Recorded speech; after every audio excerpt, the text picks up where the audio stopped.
تو اس جنگ سے یہ فیصلہ ہو گیا. تو یہ جو دعائیں تھیں ان کو ریفر کیا پہلے جا رہا ہے کہ بھائی تم نے مانگا تھا نا فیصلہ، ان تستفتحوا فقد جاءکم الفتح، تو آ گیا تمہارے پاس فیصلہ. اب وہ فیصلہ آ گیا، اب تو باز آ جاؤ، اب تو مان جاؤ. وَإِن تَنْتَهُوا، اگر تم باز آ جاؤ گے، فَهُوَ خَيْرٌ لَكُمْ، تو تمہارے حق میں بہتر ہوگا. اللہ تعالیٰ کی کتنی مہربانی ہے کہ جن مسلمانوں کو ظلم کر کر کے نکال دیا، مدینہ میں بھی ان کا سایہ تنگ کرنے کی کوشش کی، ان کے اوپر حملے کیے، سارا کچھ کیا، جب ان کو فتح نصیب ہو گئی پھر بھی تمہارے حق میں بہتری ہوگی، انہوں نے پھر بھی تمہیں معاف کر دیا. تو اللہ تعالیٰ تو معاف کرنے والا ہے. حق بات کو قبول کرو، اللہ تعالیٰ کے دامن میں آ جاؤ. یہ ہمیں اپنے اوپر بھی غورنا چاہیے. جو کام ہم غلط کرتے ہیں، کوئی بھی غلط کام ہے، ایک آدمی ہے نماز نہیں پڑھتا، اب آپ اپنے بچے کو سمجھا رہے ہیں بیٹا نماز پڑھو، بیٹا ہم نے تو قرآن کلاس میں پڑھا ہے کہ نماز جو نہیں پڑھتا مسلمان ہی نہیں. یہ ہم سورہ توبہ میں انشاءاللہ جو اگلی صورت آئے گی یہ آیت انشاءاللہ پڑھیں گے، جس کے اندر الفاظ ہیں کہ ان کو اڑا دو. مفہوم یہ ہے، ہاں اگر یہ توبہ کر لیں اور نماز ادا کریں اور زکوٰۃ ادا کریں تب ان کو چھوڑا دو.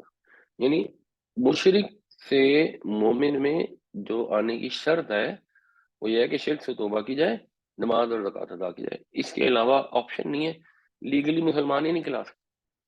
اب آپ بچے کو کہنا بیٹا نماز پڑھ لو، وہ آگے تو بحث کر رہے ہیں یہ کیا ہو گیا، کہاں لکھا ہے، ایسی بھی بات نہیں ہے. بحث کی کیا بات ہے؟ ابا جی کہنے بیٹا نماز پڑھ لو تو اٹھ کے نماز پڑھ لو، اپنی حرکت سے باہر آ جاؤ، مسئلہ ختم. ایک آدمی ہے وہ ملاوٹ کیے جا رہا ہے کیے جا رہا ہے کیے جا رہا ہے، اس کے بعد اسے بیٹا ملاوٹ کیوں کرتے ہو؟ وہ جی ملاوٹ نہیں کریں گے تو گزارا نہیں ہوگا، فلاں نہیں ہوگا، ڈمکان نہیں ہوگا، ہم یہ تو نہیں کرتے ہیں، وہ تو نہیں کرتے ہیں، فلاں تو نہیں کرتے ہیں، پھر ہم حج کر رہے تو کیسی فضول بات. تم ملاوٹ بند کر دو، بند کرو گے تو کیا ہوگا؟ فَهُوَ خَيْرٌ لَكُمْ، تمہارے لیے بہتر ہوگا. اگر زبان سے یہ کہتے ہیں کہ ہم اللہ کو رب مانتے ہیں تو کیوں نہیں مانتے کہ اگر وہ کہہ رہا ہے کہ غلط کام سے بعد آ جائے تمہارے بہتر ہوگا تو اللہ کی بات پہ یقین کیوں نہیں کرتے؟ یہ کس قسم کا رب ماننا ہے کہ منہ سے تسبیحیں پڑھی جا رہی ہیں اور یقین ہی نہیں ہے کہ ہم ملاوٹ بند کر دیں گے تو ہمارے لیے بہتر ہوگا، ہم رشوت نہیں لیں گے تو ہمارے لیے بہتر ہوگا. کیوں اس چیز پر ایمان نہیں ہے، کیوں یقین نہیں ہے؟ ہم سود کا کاروبار نہیں کریں گے تو ہمارے لیے بہتر ہوگا. اللہ تعالیٰ کہہ رہے ہیں سود سے باز آ جاؤ، اگر باز نہیں آتے تو اللہ رسول سے جنگ کے لیے تیار ہو جاؤ. ہم کہتے ہیں نہیں، اگر ہم سود بند کر دیں گے تو ہم مر جائیں گے. وہ کہہ رہے ہیں اگر تم باز آ جاؤ گے تو ہمارے لیے بہتر ہوگا. ہم کہتے ہیں نہیں نہیں، ہمارا تو کاروبار تباہ ہو جائے گا، مسلمان دنیا میں پیچھے رہ جائیں گے. تو فیصلہ کر لو نا پھر کہ اللہ کو مانتے ہو یا نہیں مانتے. اگر اللہ کو مانتے ہو تو اس کی بات کا اعتبار کرو، اگر بعد آ جاؤ گے تو تمہارے لیے بہتر ہے.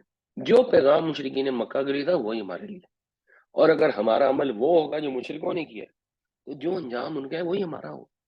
اللہ تعالیٰ کو اس سے کیا غرض ہے؟ ہماری کیا حیثیت ہے کہ ہم اس گھر میں پیدا ہو گئے ہیں تو ہم کہیں جی ہم چاہتے ہیں اور وہ ہندوؤں کے گھر میں پیدا ہو گئے تو وہ جہنم میں جائے گا. وَإِن تَعُودُوا، اور اگر تم اعادہ کرو گے، اگر تم دوبارہ کرو گے، اگر تم یہی کچھ کرو گے، نعود، تو ہم بھی یہی کچھ کریں گے. جیسے اب تمہیں بدر میں شکست ہوئی ہے، اگر تمہارا خیال ہو کہ تم دوبارہ اکٹھے ہو کے آ جاؤ گے تو تمہارے ساتھ پھر یہی ہوگا. وَلَن تُغْنِيَ عَنْكُمْ فِئَتُكُمْ، اور نہیں کام آئے گی تمہاری جمعیت، شیئن، کچھ بھی، وَلَوْ کَسُرَتْ، اور وہ کتنی ہی بڑی ہو. یہ جو ہے یہ مؤنث غائب کا صیغہ ہے، تو یہ صیغہ استعمال ہوا ہے فیہ کے لیے. وا، اور ان اللہ مع المؤمنین، اللہ تعالیٰ مومنوں کے ساتھ. اللہ تو کافروں کے ساتھ نہیں ہے، اللہ ان کے ساتھ ہے جو ایمان لے آئے، جنہوں نے مان لیا. اگر آپ نے مان لیا ہے کہ سود حرام ہے اور آپ سے بچ گئے تو اللہ آپ کے ساتھ ہے.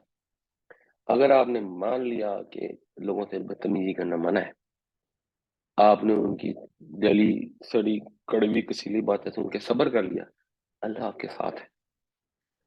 اللہ کا ساتھ مل جائے تو پھر اور کیا چاہیے؟ ساری دنیا خلاف ہو آپ کے، اللہ آپ کے ساتھ ہو۔ اللہ نے کہا ہے نا اللہ المؤمنین، تو اس پر اعتبار رکھیں، اس پر یقین رکھیں۔ بالکل، آپ نے بچے کی شادی کرنی ہے، آپ نے کہا میں نے اسلامی طریقے سے کرنی، وہ جو دنیا والے باتیں کرنی، کسی کی پرواہ کی ضرورت نہیں۔ اللہ آپ کے ساتھ ہے نا، تو دنیا میں کوئی نہیں ہے جو آپ کو باتیں کر سکے، آپ کو ذلیل کر سکے، اور نہ کسی کی باتیں کرنے سے، اگر کوئی آپ کے خلاف باتیں کرتا ہے، خدا کا فرمان ماننے پر اپنے پیٹ میں انگارے بھرتا ہے، اپنے منہ میں انگارے ڈالتا ہے، آپ کا کچھ نہیں بگڑتا۔ اللہ پہ بھروسہ رکھیں، کیونکہ اللہ تعالیٰ صبر کرنے والوں کے ساتھ، اللہ تعالیٰ بات ماننے والوں کے ساتھ، ایمان لانے والوں کے ساتھ ہے۔ ان تستفتحوا فقد جاءكم الفتح وان تنتهوا فهو خير لكم وان تعودوا نعود ولن تغني عنكم فئتكم شيئا ولو كثرت وان الله مع المؤمنين۔ اگر تم نے فیصلہ چاہا تو فیصلہ تو آ گیا تمہارے پاس، اور اگر تم باز آ جاؤ تو تمہارے حق میں بہتر ہے، اور اگر تم یہی کرو گے تو ہم بھی یہی کریں گے، اور کچھ کام نہ آئے گی تمہاری جمعیت چاہے وہ کتنی ہی زیادہ ہو، اور بے شک اللہ تعالیٰ مومنوں کے ساتھ ہے۔ یا ایھا الذین آمنوا اطیعوا اللہ ورسولہ، اے ایمان والو اطاعت کرو اللہ کی اور اس کے رسول کی۔ ایمان والے ہو تو یہ اس کی شرط ہے نا کہ اللہ رسول کی اطاعت کرو، یہ نہیں کہ ملاوٹ کر کر کے لوگوں کو کھلائی جا رہے ہو، رشوت اپنی اولاد کو پیٹ میں حرام مال ڈالی جا رہے ہو، اور منہ سے کہتے ہو ایمان والے نہیں۔ ایمان والے وہ ہیں جو اللہ رسول کی اطاعت کریں، یہ کم سے کم ریکوائرمنٹ ہے اللہ کی، اور زیادہ سے زیادہ ریکوائرمنٹ ہے کہ نبی کریم صلی اللہ علیہ وسلم کا اتباع کیا، بس۔ اس سے کم میں گزارا نہیں ہے، اس سے زیادہ بھی گزارا نہیں، اتباع سے اوپر بھی نہیں آ سکتے۔ اللہ کے نبی صلی اللہ علیہ وسلم نے جو جو اعمال کیے ہیں، ان کے محبت میں ان کو فالو کر لو، اس سے بڑھ کے کرنے کی کوشش کرنی چاہیے نا، اپنے آپ کو ذرا چیمپئن سمجھنا چاہیے کہ ہم تو ہر اذان سے پہلے درود پڑھیں گے، جب اللہ کے رسول نے نہیں سکھایا، اپنی طرف سے گھڑ گھڑ کے کرنے کی ضرورت نہیں۔ وَلَا تَوَلَّوْا عَنْهُ، اور اس سے روگردانی نہ کرو، یعنی اس اطاعت سے روگردانی نہ کرو۔ بیسیکلی یہ جو ہو کا صیغہ ہے یہ استعمال ہوا ہے سنگولر، تو یہ رسول کے لیے، کہ رسول سے منہ نہ پھیرو، رسول سے منہ نہ موڑو۔ رسول جب کو بات کر رہے ہو تو ادھر ادھر نہ جاؤ، وانتم تسمعون، اور تم سن رہے ہو، یعنی جب رسول کوئی حکم فرمائے تو تم نے اس کو سننا ہے، اس سے منہ نہیں پھیرنا۔ اور رسول کا حکم سے منہ پھیرنے کا مطلب ہے اللہ کے حکم، کیونکہ اطاعت میں اللہ رسول دونوں استعمال ہوئے نا، یہ انڈرسٹوڈ ہے کہ پھر رسول کی بات کو نہ ماننا اللہ کی بات نہ ماننا ہے، رسول سے منہ موڑنا اللہ سے منہ موڑنا ہے۔ اللہ سے تعلق کا، اللہ کی اطاعت کا ایک ہی تو ذریعہ ہے، وہ اللہ کے نبی پاک صلی اللہ علیہ وسلم۔ یا ایھا الذین آمنوا اطیعوا اللہ ورسولہ ولا تولوا عنہ وانتم تسمعون، اے ایمان والو اللہ اور اس کے رسول کی اطاعت کرو اور اس سے منہ نہ موڑو جب کہ تم سن رہے ہو۔ اچھا، یہ ایک انہوں نے سوال کیا ہے کہ کچھ لوگ مسلمان ہیں لیکن نماز نہیں پڑھتے، ہم انہیں کیسے کنوینس کریں؟ جہاں تک میری معلومات ہے، کسی کو بھی کنوینس کرنے کا جو سب سے بہتر طریقہ ہے نا، وہ تو قرآن شریف ہی، تو ان کو آپ یہ بات بھی بتائیں۔ یہ سورہ توبہ کی آیت ہے، وہ آیت کبھی انشاءاللہ آ جائے گی ویسے تو کچھ عرصے میں، ورنہ میں اس کا ریفرنس بھی آپ کو بتا دوں گا ایگزیکٹلی۔ اس میں الفاظ آتے ہیں خلو سبیلہم، کہ اگر وہ توبہ کر لیں اور نماز اور زکوٰۃ ادا کریں تو ان کا راستہ چھوڑیں۔ اس آیت سے کلیئر ہے، احادیث ہیں، نبی کریم صلی اللہ علیہ وسلم نے فرمایا مومن اور کافر کے بیچ میں فرق کرنے والی چیز نماز، یہ حدیث سب کو پتہ ہے تقریبا۔ تو جب مومن کافر کے بیچ میں فرق کرنے والی چیز نماز ہے، نبی کریم صلی اللہ علیہ وسلم نے یہ بتا دیا ہے، اس کے بعد کوئی کہے جی میں ہوں تو مسلمان لیکن میں نماز نہیں پڑھتا، تو ان کو بتانا چاہیے کہ بھائی یہ آپ لیگل ٹرمینالوجی میں اسلامی حکومت آپ کو مسلمان تسلیم نہیں کرتی، یہ اللہ کا حکم ہے۔ اور اگر آپ قرآن شریف پڑھیں تو آپ کو آئیڈیا ہوگا کہ جو منافقین تھے وہ بھی نماز پڑھنے آتے تھے، ان کی نماز کا ذکر ہے کہ یہ ایسے ڈھیلی ڈھالی کسالہ بلی مری مکی نماز پڑھنے آتے ہیں، تو اس کا بھی ذکر آتا ہے، یعنی ان کے پاس یہ آپشن نہیں تھی کہ نماز نہ پڑھتے۔ اور اسی لیے سعودی عرب میں تو اگر آپ مرد ہیں اور آپ بازار میں ہیں اور آپ نماز نہیں پڑھ رہے تو مار مار کے پڑھاتے ہیں۔ اب نئی حکومت آ گئی ہے تو ان کے خیالات تبدیل ہونا شروع ہو گئے، اور اسی بنیاد یہی ہے۔ اور جب حضرت ابو بکر نے جہاد کیا زکوٰۃ نہ دینے والوں کے خلاف تو لوگ کنفیوز تھے، تو انہوں نے کہا کہ یہ تو اگر زکوٰۃ نہیں دے رہے تو اب ہم ان کے خلاف جہاد کر دیں، کیوں؟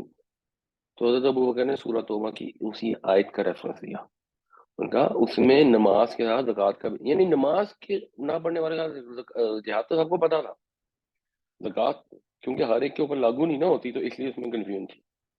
تو انہوں نے کہا کہ اس آیت میں تین چیزوں کا ذکر ہے، شرک سے توبہ، نماز اور زکوٰۃ، تو یہ نماز بھی پڑھ رہے ہیں اور شرک سے توبہ کر رہے ہیں، زکوٰۃ تو نہیں دے رہے، یعنی لوگوں کا اعتراض یہ تھا کہ نماز تو پڑھتے ہیں، ہم ان کو قتل کیسے کریں؟ اس پہ اس کو جسٹیفائی کیا حضرت ابو بکر نے کہ نماز زکوٰۃ کا ذکر اکٹھا ہی آتا ہے قرآن میں، اور اس آیت میں تو ان تین چیزوں کا ذکر ہے، شرک سے توبہ، نماز اور زکوٰۃ۔ تو نماز کے نہ پڑھنے سے زکوٰۃ کو ریلیٹ کر کے انہوں نے آگے بات، اگرچہ وہ بھائی نماز پڑھتے ہیں تب بھی ان کو قتل کیا جاتا ہے۔ تو یہ اب چیز واضح، اب یہ لوگوں کو چھوٹی چھوٹی باتیں ہیں لوگوں کو بتائیں، اور فقہ میں بھی ایسے ہی ہے۔ میرے خیال میں جو چار فقہ ہیں ان میں سے تین فقہ یہ کہتے ہیں کہ جو بے نمازی اس کو قید کر دیا جائے، توبہ کر لے تو ٹھیک ہے، نہیں تو اس کو قتل کر دو۔ اب ہمارے ملک میں اکثر لوگ نماز ہی نہیں پڑھتے، تو ایک تو لوگوں کو قرآن سے حدیثوں سے نالج دینی چاہیے، اور دوسرے کوشش کرتے رہنا چاہیے۔ اس کے بعد پھر ظاہر سی بات ہے اللہ تعالیٰ ہی لوگوں کو دل نرم کر سکتا ہے، آپ اپنی کوشش جاری رکھیں۔ اللہ تعالیٰ ہمیں قرآن پڑھنے، سمجھنے، اس پہ عمل کرنے، لوگوں تک پہنچانے کی توفیق عطا فرمائے، آمین یا رب العالمین۔